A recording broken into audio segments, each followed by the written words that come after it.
वंशाचे राजकुमार होते.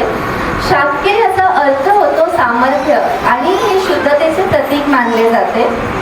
तर शाक्य हे बौद्ध धर्मातील ध्यानमुक्त जीवनशैलीचे एक प्रतीक आहे. तर त्यांच्या आईवडिलांनी खूप सुंदर असं नाव मुलासाठी निवडलेलं आहे. All our blessings to the baby. Thank you.